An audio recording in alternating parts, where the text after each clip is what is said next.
Welcome, everybody, to the Officiate Michigan Day Wrestling Breakout entitled Preparing to Succeed, a process of continuous improvement.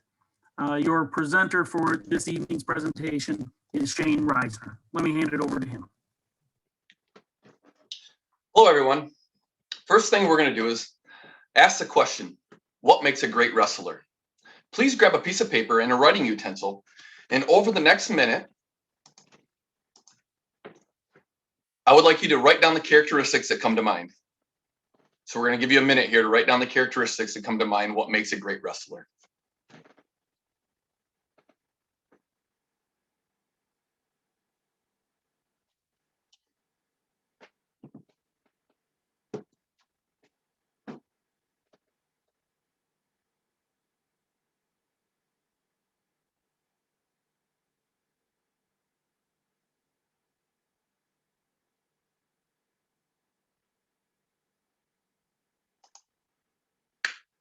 Okay, keeping your list in mind, I'd like to share the characteristics of a great wrestler that appeared in a USA Wrestling article by Matt Cumry in 2019. First of all, great wrestlers love to be coached. They enjoy receiving feedback, especially about how to improve, because they know that the constructive feedback will make them even better at their craft. Second, great wrestlers aren't afraid to try new things. When great wrestlers get feedback on new strategies or approaches to try, they will do so willingly. The more they learn, the better they will get. Third, great wrestlers have an unbreakable mindset. They know change takes time, patience, persistence to reach a goal. Fourth, great wrestlers exude confidence, not in a showboating way, but in a way that demonstrates self-efficacy. They have the confidence in moments of uncertainty to know that they will figure out a solution. Fifth, great wrestlers are disciplined and grateful. They know taking small steps each day gets them closer to reaching their long-term goals, and they appreciate the wisdom and support of those around them in helping them progress. Sixth, great wrestlers are focused and detail-oriented. They chart a daily path to achieving long-term goals and remain committed to accomplishing them. Seventh, great wrestlers are consistent and tough. They demonstrate physical and mental stamina. Finally, eighth, great wrestlers are able to adjust when a plan needs to deviate. They can shift gears while remaining committed to achieving a big picture goal. Likely, you became involved in refereeing wrestling because you were a wrestler at some point, had a friend or family member who wrestled, or at minimum, you love the sport of wrestling. At some point, you have seen the value of these characteristics among the people wrestling on the mat. However, these characteristics are not just limited to wrestlers. They are crucial for everyone on the mat, including the referees. Hello, my name is Shane Reisner, and I have enjoyed refereeing at all levels for 26 years, and I love the sport of wrestling. I'm excited to talk to you today about some strategies to prepare for the upcoming wrestling season to ensure it is successful. And by successful, I mean that you enjoy your experience, the wrestlers have a fair and consistent match called, and you will grow professionally during the season. We're preparing to succeed, a process of continuous improvement. To accomplish this goal, I have three key topics to cover today. To begin, I will cover internal strategies for preparing your body and mind for the season ahead. As part of this section, I will review tips for interpreting select rules. Next, I will review external strategies to develop and refine your professional communication before, during, and after each match. Finally, I'll cover strategies for collaborating efficiently with your assistant referee, as well as other stakeholders such as coaches and wrestlers during the match. As I progress through this content, please have a piece of paper and a writing utensil ready so that you can jot down 4 or 5 areas that you would like to research in more depth on your own. After all, like great wrestlers, the best referees are continuously improving their skills. And we'll start with the internal process of mind and body. The first thing that we need to do is get physically ready for the season. What that means is that we need to make sure that we are ready to get to positions that we need to get to on the mat, and that we can hustle around the mat to get the calls correct. These kids are working their tails off, most of them 12 months a year, in order to accomplish the goals that they have. And we need to make sure that we're in position and we're in shape to be able to make the calls so they don't miss calls that are out there because we were not physically ready for the season. 2, define your officiating standard. What you need to do is develop a criteria for everything on the mat. Makes it really simple when you go to the table. You need the criteria, define it, develop it, and call it. As simple as that. And it'll take a little while to develop some of these things, but if you develop everything, you'll be able to define it, develop it, call it, and you'll be able to communicate it to others, which is where it really will help you later on in this presentation. Become an expert of the rules, the casebook, the MHSAA Blue Book, and the MHSAA point of emphasis. So what we want to do is you want to know the rules. You want to know what they are and how to apply them. The best way to do that is reading through the book, reading through the casebook at the same rules so that you can get a good feel for rule 1 and how it's interpreted in the casebook. Makes it really simple for you to do that. Number 2 is know the rule interpretations from the National Federation and the MHSAA. Go back a few years. They put those rule interpretations in there for reasons that sometimes officials miss them during the season. And it's just a good review of some things that happened on the mat that other officials might have struggled with so that you don't struggle with them as well. Thirdly, we want to read and know how to apply the rules from the Michigan Blue Book. This is under the wrestling page on the MHSAA sports specific content. And what it does is it further elaborates and communicates more knowledge to you that is not always in the rule book or the case book. So it's a great companion to the rule book and the case book. And fourthly, we need to know the points of emphasis that the Federation has come up with and also the MHSAA, because these are things that need to be called. And also, there are also things that people have struggled with in the past. So please look over them. It's really a nice way to start the season and just refresh everything as we go through the summer and get prepared for the season. Fourth is one of the biggest things that I think that a lot of officials do not do is, first of all, watch videos of matches. First of all, videotape yourself. It's not very hard to go down on eBay or go down to a Best Buy or something and buy a little portable camera, a GoPro or a knockoff GoPro. That's what I use, a knockoff GoPro.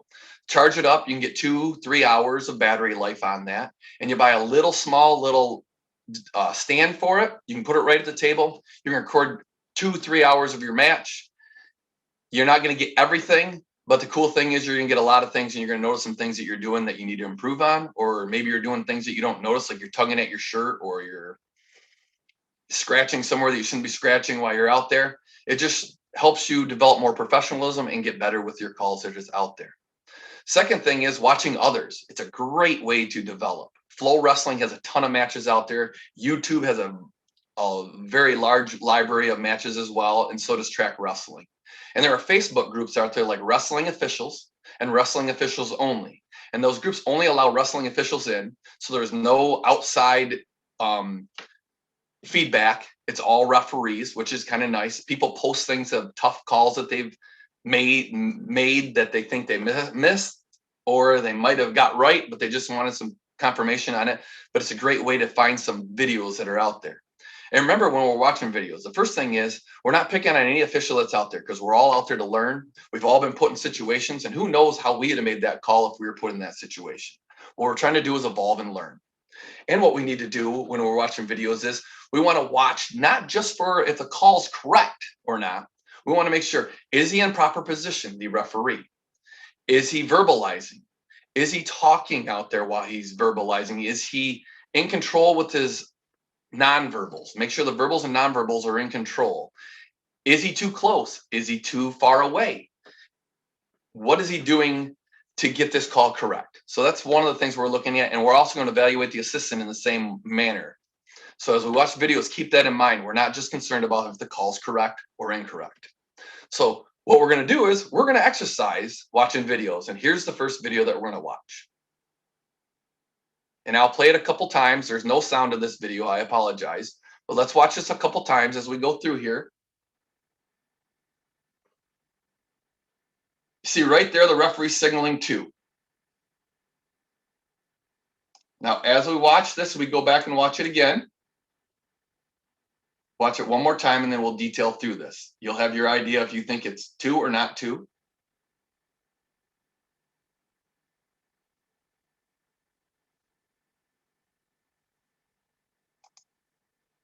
Now, as we watch this video, watch where the referee is. He's way out on probably 12 o'clock, 11 o'clock, between 11 and 12 o'clock, watching, got a good distance away from him. I like the distance away. But here we have a shot that goes away from him. Now he's kind of out of position as we watch this. Now he's trailing the action, which we don't want to do. Here he comes in a little close. I think he gets a little too close in this situation. He's coming around and he gives a 2. Now, as I watch this, I'm reminded to kind of let the clock burn. Don't get in a big hurry to give control here. I'm watching this. He's got a cradle, yes. But the thing is, in my personal opinion, as you watch this, I don't know what your personal opinion is, he doesn't have 2. There's no control there. You let the clock burn, you let it go through. He had the cradle, but he never set the cradle down. He never controlled the cradle. And then when he did sit it down here, where we're at right here, where he's given the 2, because he's behind the action, he should be over here in front of the action so he can see what's kind of going on. The guy put a whizzer in, so he never controlled the cradle down and he whizzered out of it. We have nothing here. That's what I have as we go through. So, as we further explore the internal mind and body, we have rules reviews that we're going to go over. Some of the rules reviews that are a little tough out there. The first one is mat movements and mechanics. We want to do is we want to know where to be on your feet versus referee position. Remember, we're between the wrestlers in non-COVID years, right between them, so that we can stop those false starts. We can be right there with the chop up to start the match with our signal. And then when we're on the feet, remember, we want to be at that about 3 o'clock or that 9 o'clock position, you know, maybe between 2 and 3, 9 and 10 o'clock, facing the wrestler so that we can see what's going on behind as well as underneath, as well as what's in front of us. But we also want to make sure that we're standing back far enough so we can see all of it. If we get too close, we can't see everything that's going on. So we want to make sure we have a little bit of distance there as well. We want to know in mat movements where to be for every situation and anticipate where the action might go. Most of us have wrestled, almost all of us have wrestled. We kind of know where the move should go. You know what, we're going to be wrong sometimes because sometimes they go exactly where they're not supposed to go, but that happens. But the thing is, about 90% of the time, we can anticipate where it's going, get there so that we can be in position so we can see what the call needs to be and make the correct call. Never trail the action, guys. As we saw with the official in the video, perfect example. I think he trailed the action. I think he didn't get where he needed to get in front.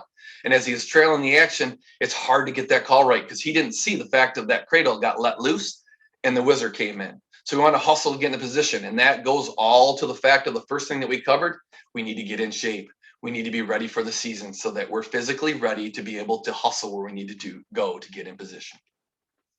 And the big thing is, guys, keep the distance away from the wrestlers. 15 to 20 feet is optimum. Know when to come in. There's situations on potentially dangerous situations and other things of that nature when you got to come in, especially on a fall. But also remember that you can see more from further away. And also, if you think the action's really, really, really fast and you think guys are moving really, really quick, you're too close. Back up 3-4 steps, the action will slow down and it'll be easier to call. The further away you are, the slower the action is, and it's easier to actually referee. So make sure you keep that in mind if the action you think gets way too fast for you. Here's one of the largest things that really can make an official successful or unsuccessful is control. Have your criteria established for what is control so that you know what control is and you can call it correctly. Know when control is achieved in close situations. This is where I think it's really tough at the upper level matches, that, you know what, there's a fine line between control and not control. And sometimes it's a matter of inches. And that's where we need to know that criteria so we know when to call to for a takedown or a reversal or an escape in that a scoring situation in the close situation. So have that criteria, know what it looks like, and be able to communicate it. Don't be in a hurry to work control-related points. Be patient. I mean, we saw in that video, I think he was too quick in trying to give the points. I mean, you can let it burn. It's always okay to be a half a second to a second slow rather than a half a second to a second fast. In my personal opinion, it's fine to wipe off points if you do give points. erroneously, but the whole thing is I think it looks bad when you're sitting there trying to wipe off points as you're going through there because you just gave it and it just looks kind of goofy as you're doing it. So the thing is, if you're patient, you have your emotions controlled out there. Remember, we can control our emotions out there and just be patient in awarding those points, because then we can look really controlled and in control of the situation if we just wait it out. The next one is the positioning of the wrestlers, guys. We need to know when they're in the starting position on their feet. Remember, no hands in front of the foot on the starting line, and they need to be on the starting line. Simple things that we need to just review real quick here. In the referee position, keep in mind, guys, this is key in issuing cautions. Don't be afraid to issue cautions. I know there's a common thought out there that, you know what, cautions are hokey. They're not a good thing we don't want to delay the match by issuing them. But, we want to make sure that the start on the referee position is a fair one. And that comes into play with, if a guy make sure that hand is behind the elbow. If it's in front and it's on the claw, you know what? That's an easy way just to pull in without a second movement to pull that arm in at the elbow. Make sure the palm's over the belly button. If it's a tight waist, it's too far over. If it's not quite far enough to the belly button, it's an advantage, because now he doesn't have to move that hand as far to go. If he wants to put it just on the side of the belly and it's not in the middle, he can go right to that, pick that ankle real quick. It gives that top guy an advantage. Don't give that top guy advantage. And the big one too for me is keep the head over the center of the back. I see a lot of times where wrestlers get started with the head either really too far over where they're kind of straddling them. In that situation, if you're putting the near leg in and you're a leg wrestler, that's huge. Now you don't have to move your body up to put that leg in because your body's already there. And if you put your head to the near side and you're not to the center of the back, if you put the far leg in, now you don't have to move your body to the middle of the back to put the far leg in. It's an advantage. So think of it that way and call those cautions.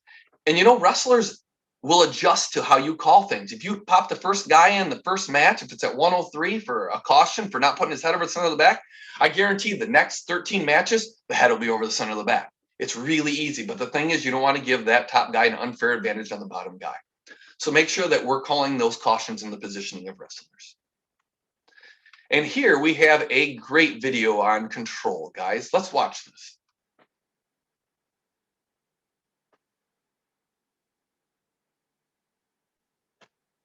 This is overtime in a state finals match, by the way.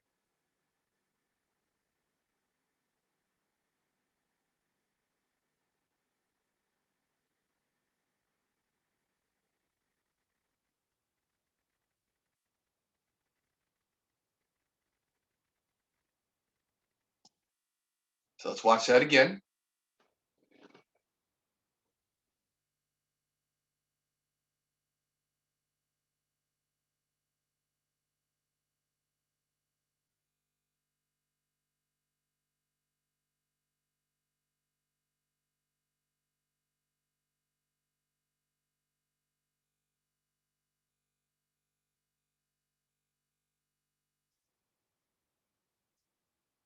So as we watch this, we're looking for a lot of things here. First of all, this is a high impact match. State finals, overtime, this is going to decide the match. Thing I noticed, first of all, the distance too close.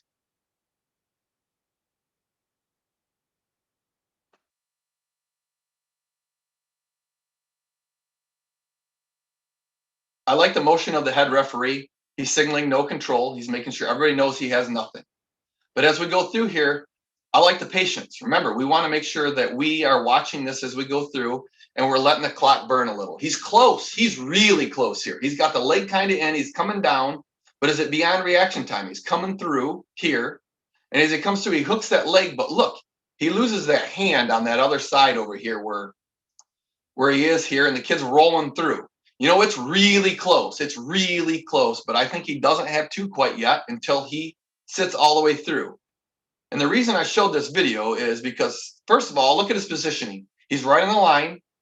He might be a tad close, but the cool thing is he waited. He didn't get overexcited. He waved it off, or he showed that he had no control, He had no control until right at the end. I like the patience. I like what I saw there. And he made sure that, it was there for everybody to see. He didn't give the cheap takedown because it wasn't quite there. Control wasn't quite established. The kids kept moving.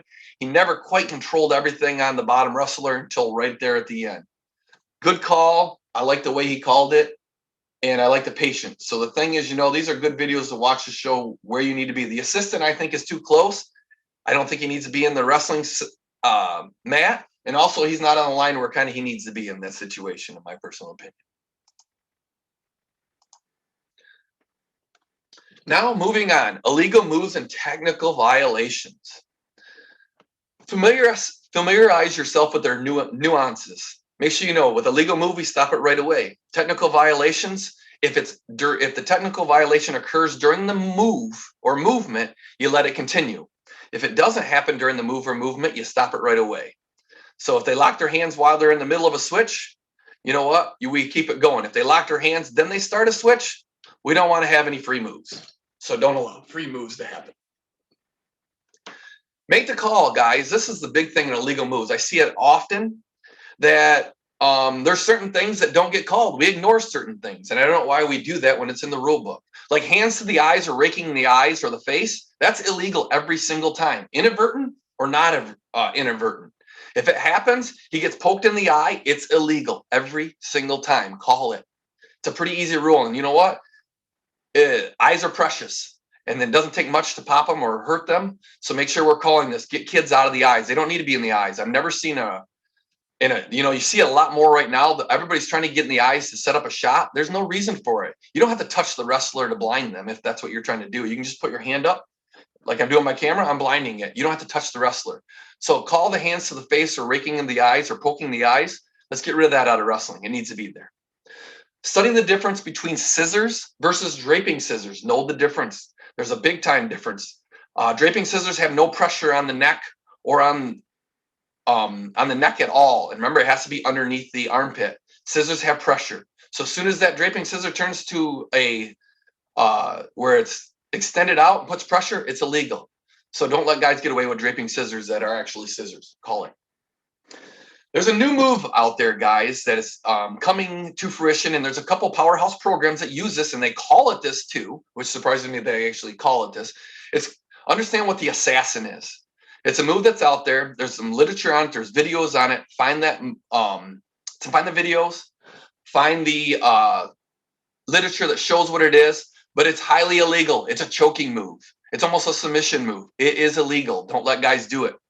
And when they throw it over, it cuts off all the circulation from the kid on the bottom. He's going to get pinned right away because he's getting choked out. So understand what it is. Call it. Let's nip this in the bud because the assassin's a terrible thing for it's choking a kid. And the other thing is review what cutbacks are. This is something that's coming through a little bit more where guys are actually leaping through and cutbacks or kickbacks, as some people call them. Know what a cutback kickback is and what it looks like. It's tough to call when you're by yourself, but that's why you need to be out in position, not straight on. You need to be more towards between 9 and 10 o'clock and 2 and 3 o'clock when you're watching these guys when they're trying to complete moves so that you can see what's going on behind them as well. Not only in the referee position, but when we're out there, know where your mat movement and mat mechanics needs to be. Moving on to understanding near falls. Know the 4 instances when to call a near fall and be able to communicate them very freely. Remember, when the scapulas or shoulders are within 4 inches of the mat, both of them. When they're in a high elbow, when both elbows are on the mat. When they're in a high bridge situation is number 3. And the 4th one is when one shoulder or scapula is on the mat and the other one is within 45 degrees or lower.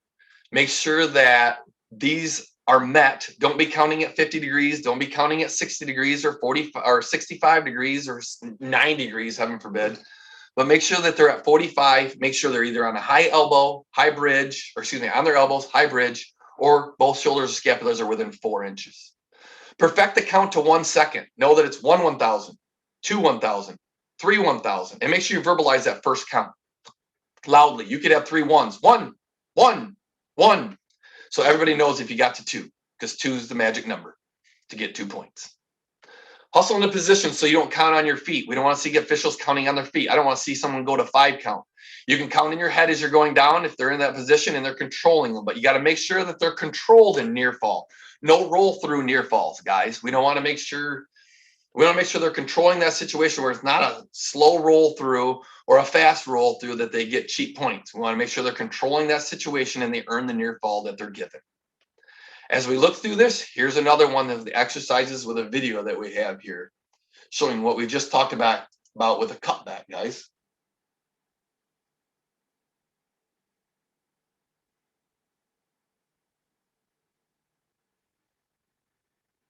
As we watch this, I think the positioning is excellent by the official. He's walking, he's moving, he's trying to see what's going on. He does have an assistant. So as we look at this again, he's coming in, he's signaling a illegal move. The assistant referee's coming in to help him stop the match too. Nice work. Assistant's coming in to make sure we don't have any problems here. I like that.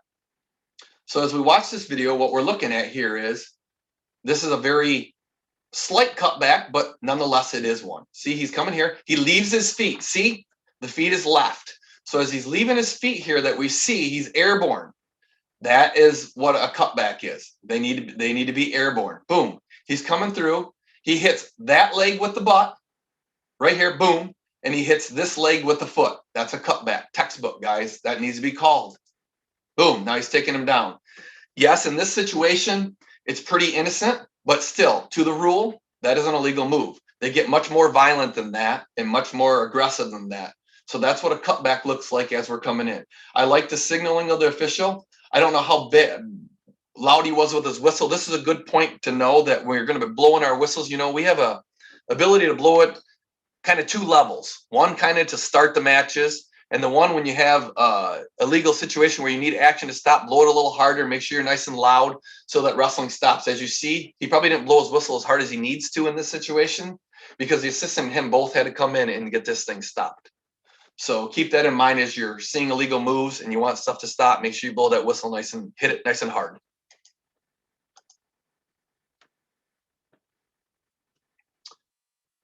On the rules review, gentlemen, we're going to understanding out-of-bounds situations. Know what they are.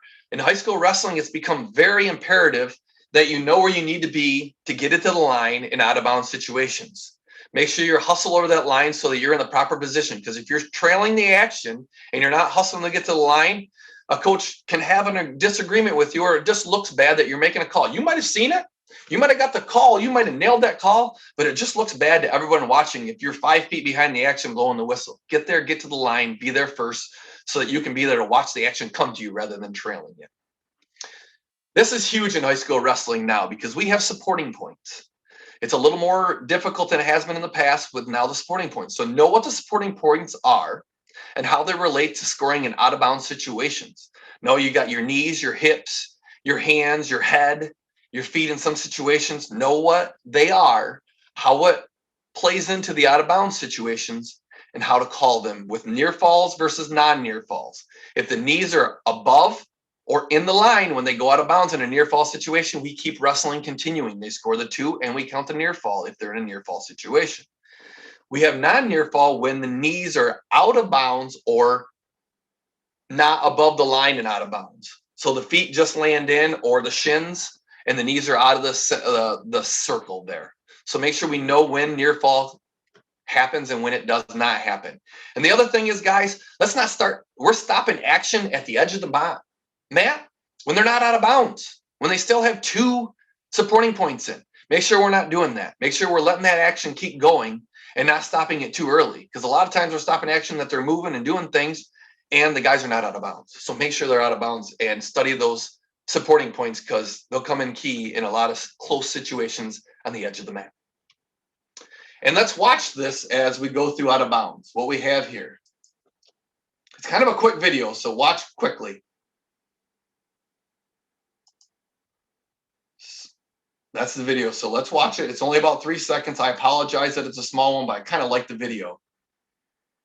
But sometimes this is all we have to call. This is how quick we have to call this. So I'm going to show this a couple more times.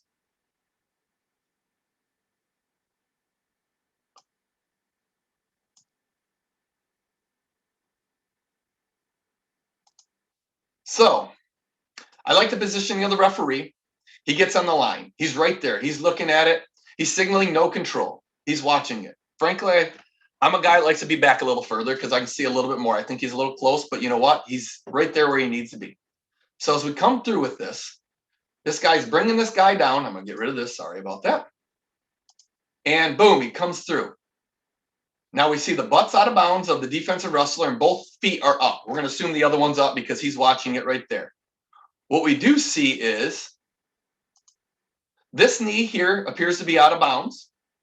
This knee's out of bounds. This foot was down. So when we're looking at supporting points to score a takedown, we know we're not going to have near fall because the knees are out of bounds. But only one foot was down. So he called it out of bounds, and I agree with his call. He definitely was out of bounds. Watch it one more time. Boom, boom, here it comes. Foot's up. And remember, the rule book says in order to score on a takedown, the feet need to immediately return to the mat. The feet didn't immediately return to the mat. Out of bounds. Nice signal. He blows them out of bounds, signals it out. So in that situation, great call.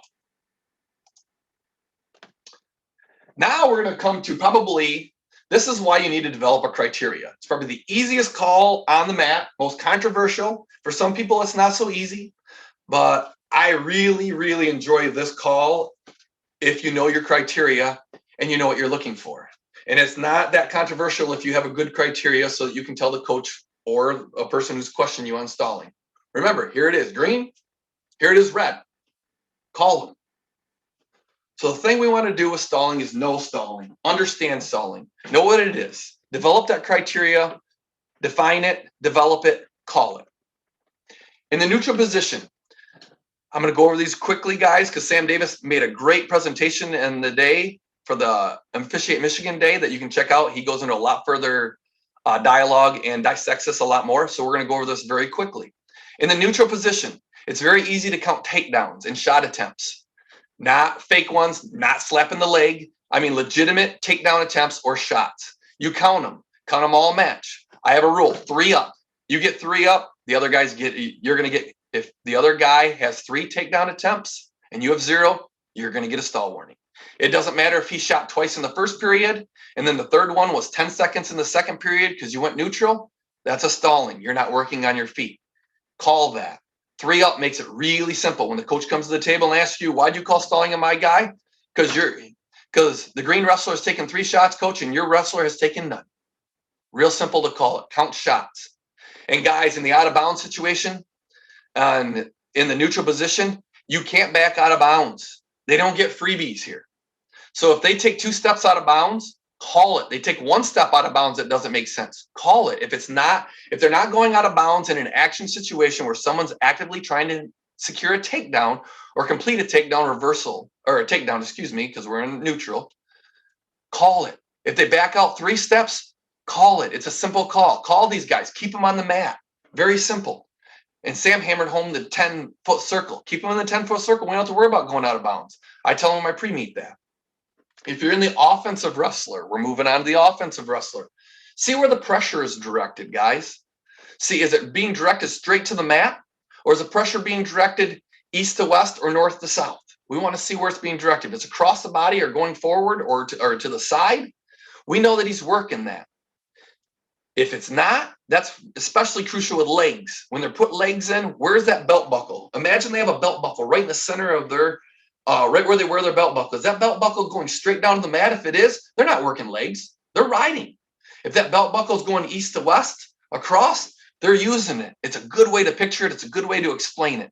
So make sure that belt buckle is going side to side and legs. If it's going straight down, they're not using legs. Stalemate that baby after 10, 15 seconds, and then start calling stalling. It's very simple to get in there. Make sure they're getting off the hips. Make sure they're working to improve. Get them off the hips so that they're doing something, so they just don't ride behind there not doing anything. And make sure they're working to improve, of course, guys. Defensive wrestler, making sure they're working, making sure they're getting up and they're not being overpowered. They just have to be basing up and doing something. Get out of there, sit out, get out, try to score. That's what they need to be. And remember, stalling calls are earned, not just given. So they got to be earned. We got to be doing something to earn them. If neither one of the wrestlers wants to do anything and they both can move, you know what? That's kind of like let the clock burn. We got to let these guys know that they need to do something to earn this call. There's just not given. And as a reminder, again, see Sam Davis's Officiate Michigan Day presentation on stalling. He has a great presentation that goes through this in a lot of detail. I kind of went quickly at it. And more mind and body internal stuff, rules review. Have patience with the calls, guys. Don't be in a rush to award points. There's no reason to be in a rush to award points. Like I said earlier, it's better to be a half a second to a second slow rather than a half a second to a second fast. Control your emotions. It's the one thing that we can do out there when we have patients with calls. Relax. Don't give points too quickly. I know in some situations, man, I'll tell you what, it feels like they're really moving fast. They're really doing a lot of things because that match is just a humdinger. You're pumped up.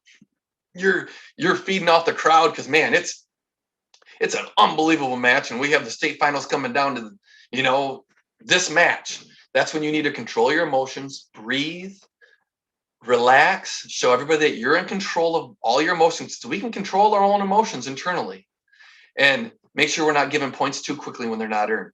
It all goes back to patience.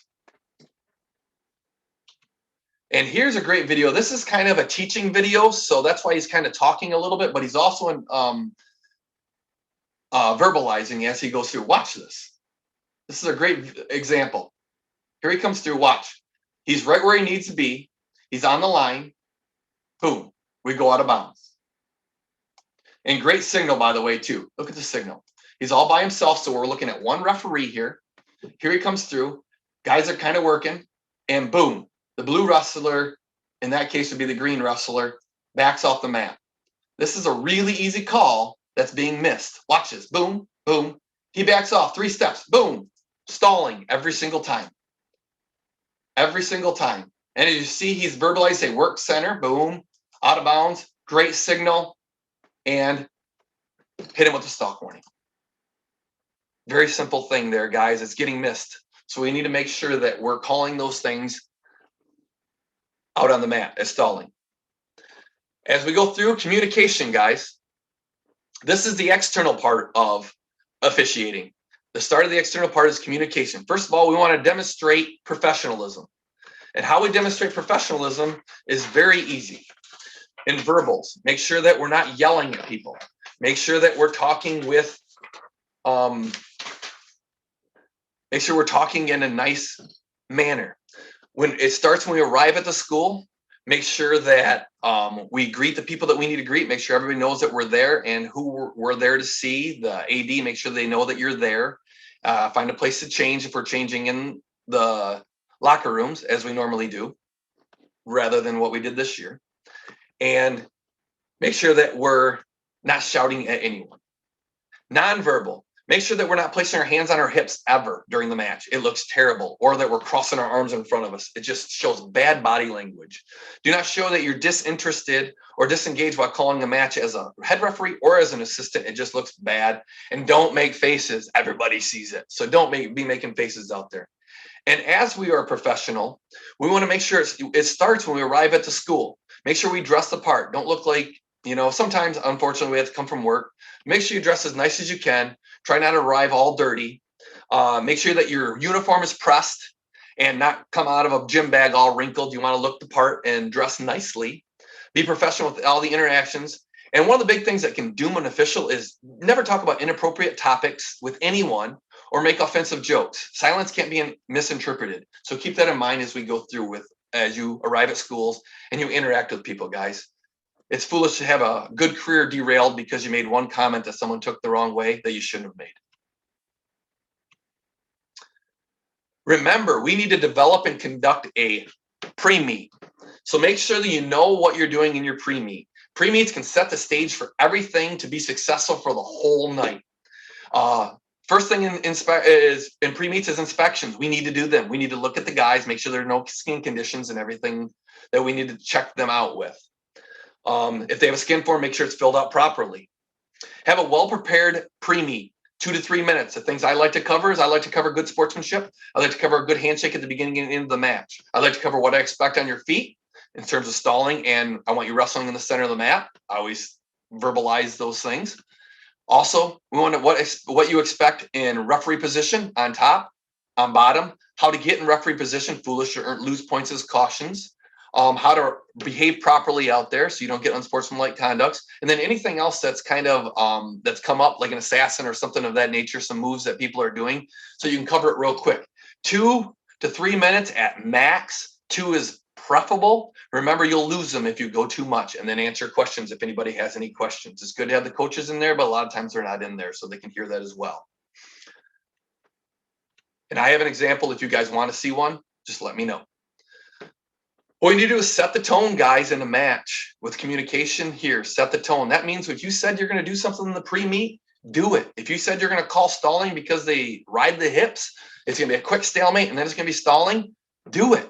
If you don't do it in the first match and let's say they're riding the hips and you let them ride the hips for 5 minutes, you lose all credibility. Everything you said in that 2 minutes or 3 minutes is gone. So make sure you set the tone when you go out there, call what you say you're going to call, and do what you say you're going to do in your pre-meet. That way you can be successful out there. Call an unbiased match. That means call what the wrestlers give you. Don't have any preconceived notions. I don't care if you referee little Johnny 3 weeks ago and he had a blow up and unfortunately he was assessed 2 unsportsmanlike conduct penalties. It's a whole clean slate when you walk in there the next day. Call what they give you. Don't have any preconceived notions. Don't have any preconceived notions about a coach that you've had problems with in the past. You know what? You go in there, it all goes back to A. You're a professional, demonstrate professionalism, go in there and do your job. It doesn't matter what happened 3 weeks ago. You know, he might want to bury the hatchet. Great, that's awesome. He might not say a word to you. That's awesome too. But you know what? Don't bring it up. Don't worry about it. Do your job. And that's all we're there for. And if it's that big of a situation, always tell your assigner, and you could probably switch matches if it's a big situation or you don't think that you feel comfortable going in. So that's something that you can do. And make sure you do that if you don't feel comfortable. Here's a big thing about communication, and this is one of the huge things for me, is proper use of approved signals only. Use the signals in the book. There's a lot of signals that are misapplied, that aren't being used properly. In a start, it doesn't matter if we're in referee position or if we're in a start with between the 2 wrestlers in a neutral position. It's always a chop up. It's not dropping the puck. It's not flicking the hand. It's not doing some of the things that you see out there. It's always boom, chop up. Real simple stuff. Stalemate's another one. It's both fists with a thumbs up, bringing it into your chest. That's a stalemate. It's not bamming your fists together, which I see quite often, which hurts my fists watching people do that. It's boom, both fingers, thumbs up, fists together, tight to your chest. Near falls in the front. When you give near fall, it's 1 time, boom, 2, near fall, hold it up there. So use a proper use of approved signals. And remember, there is no waving signals when there is no near fall that's been counted. You see guys wave their hand back and forth. That's nothing. That's not a signal. It's not a proper signal. Don't do it. You can verbalize. Nope, not there. Move on. Because that tells everybody it's not there and you're not using an unapproved signal. And that brings me into verbalization. Very key in wrestling, guys. We need to verbalize. We need to be out there telling people what they've scored and what they haven't scored. Is very crucial, especially in takedown situations.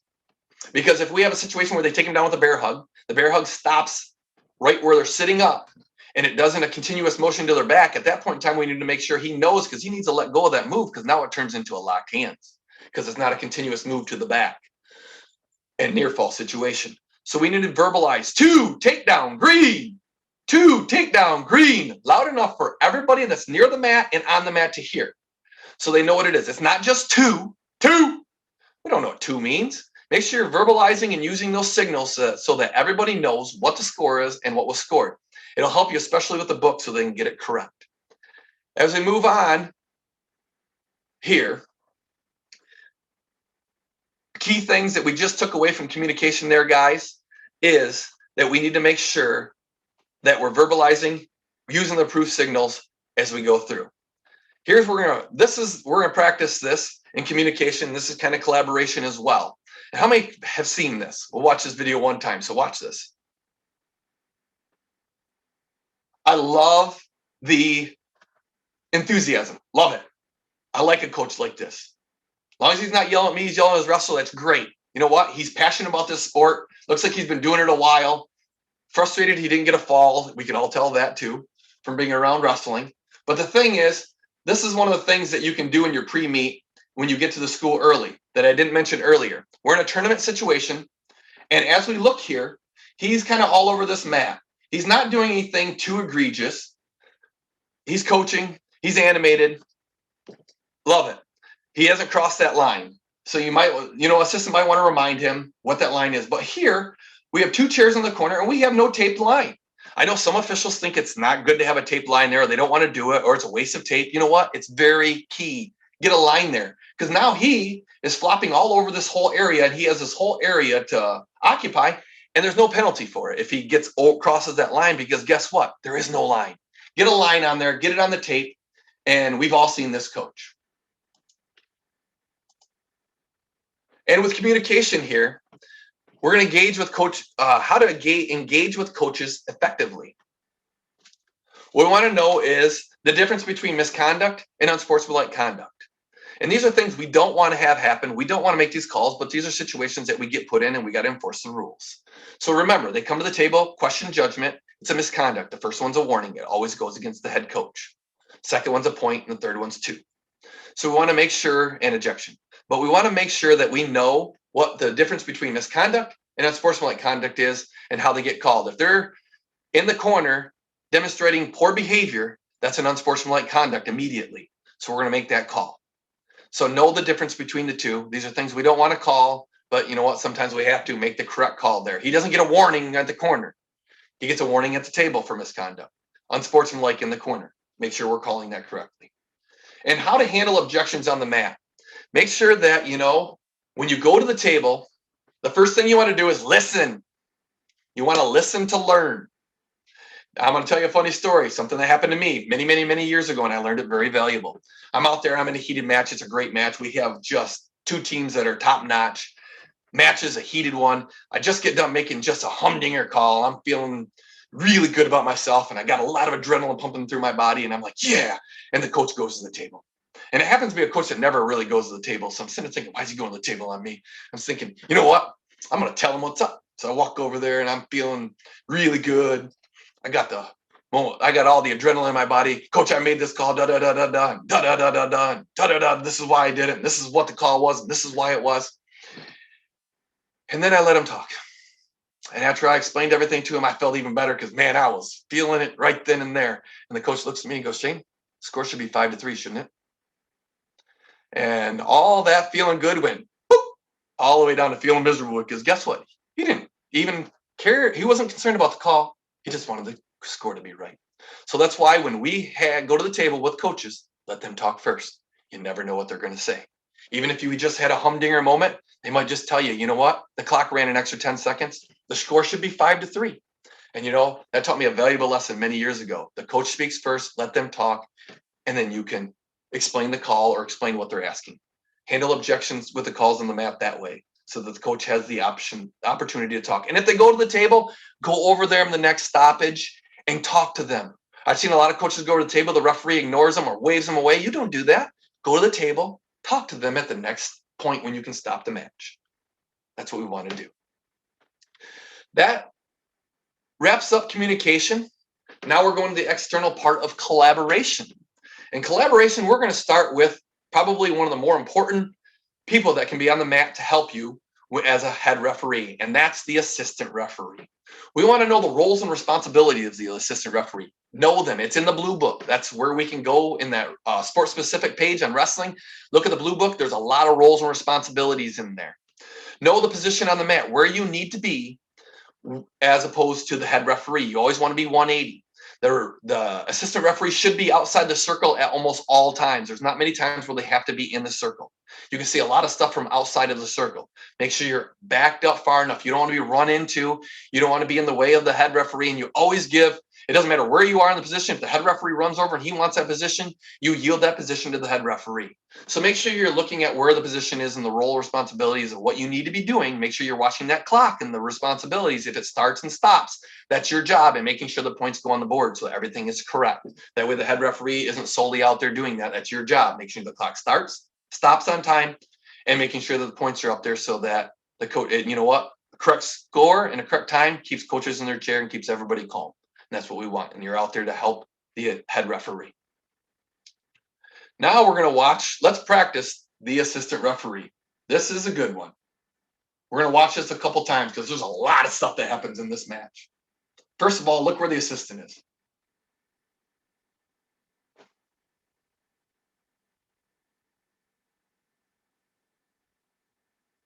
Watch everything that goes on We're watching positioning. We're watching everything else.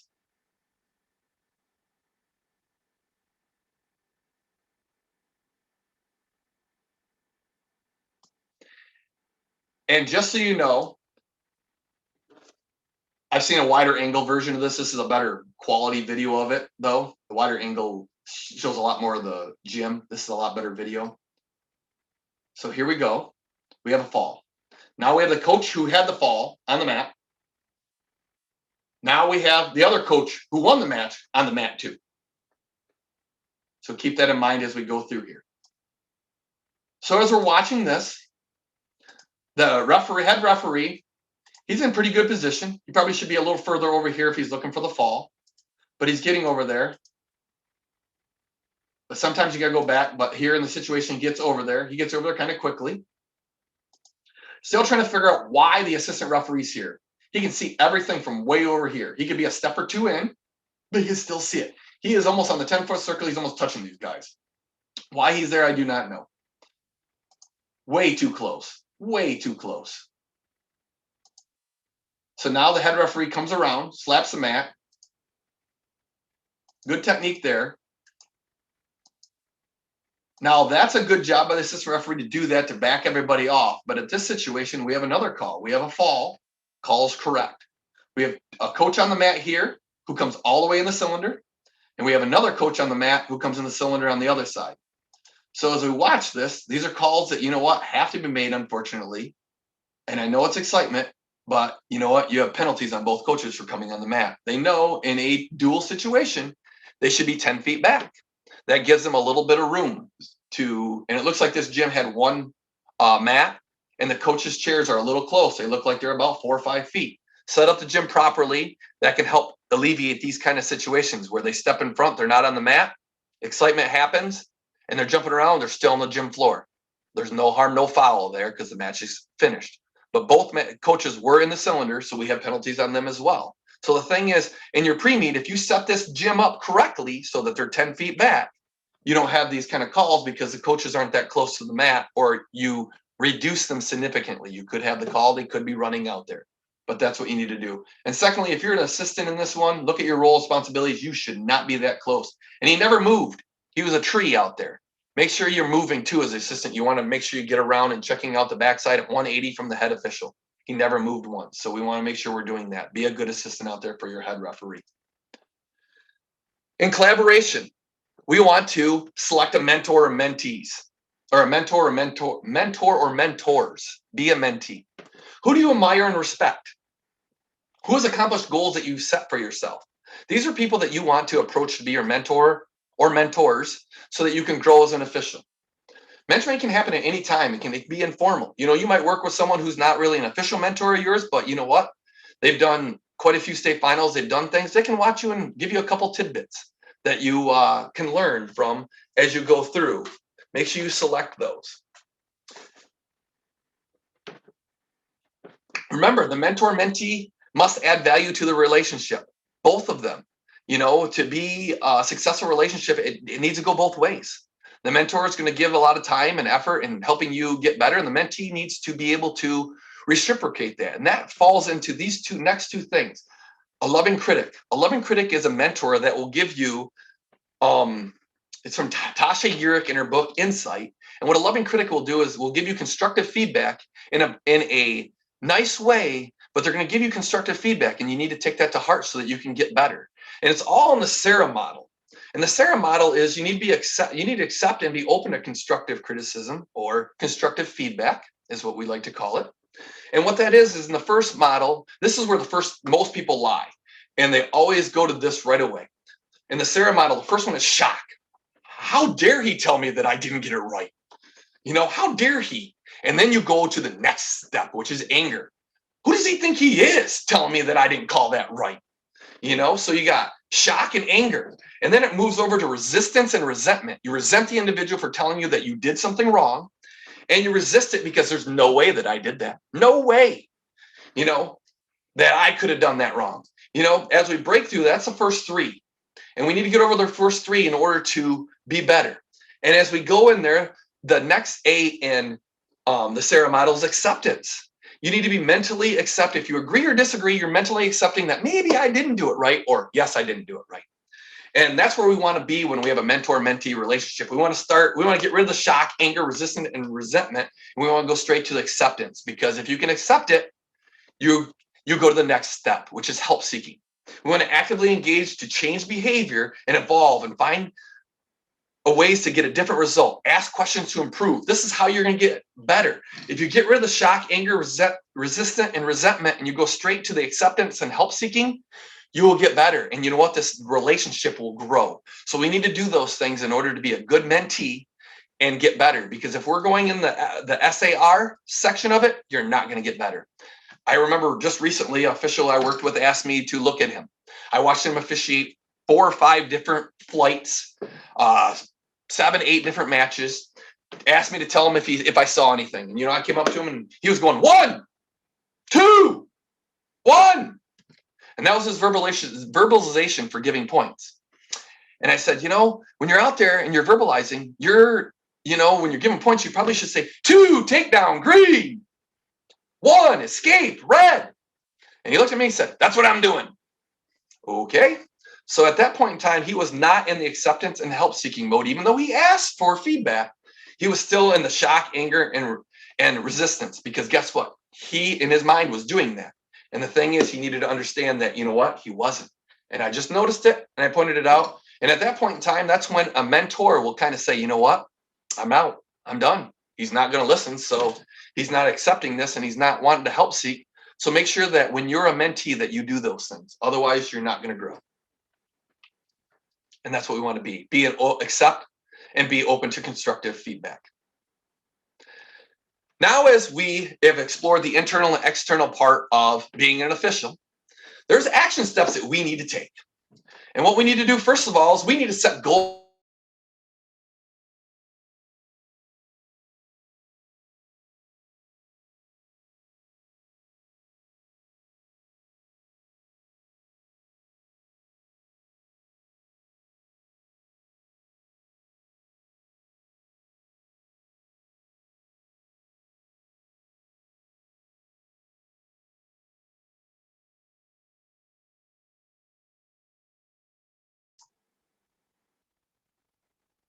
I don't know what that was.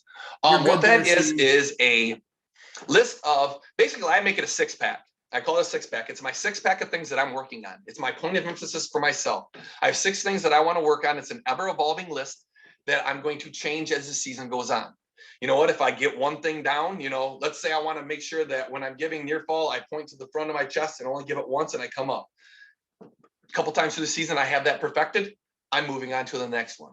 So we want to develop that personal points of emphasis list. Thirdly, we want to develop relationships with a mentor. Make sure that you're find a loving critic, and we want to make sure that we're accepting and help seeking in this relationship with the mentor so that we can improve, because they'll see things that we don't see and they're going to help us develop and get better. And developing that mentee mindset, guys, it's at A and H. We're going to constantly be approving. Make sure that we're doing these. And, as long as you're green, you're growing. So with these action plans, we're staying green so that we can continually grow. If you have any questions or would like a copy of this presentation, please feel free to reach out to me. My email address is shane.reisner@gmail.com. Again, shane.reisner@gmail.com. I can send you anything, including my pre-meet that I use. I'd love to send it out there if anybody wants it. Also, thank you for attending this day. Staying green and growing as an official, and good luck next season. Thank you, everyone.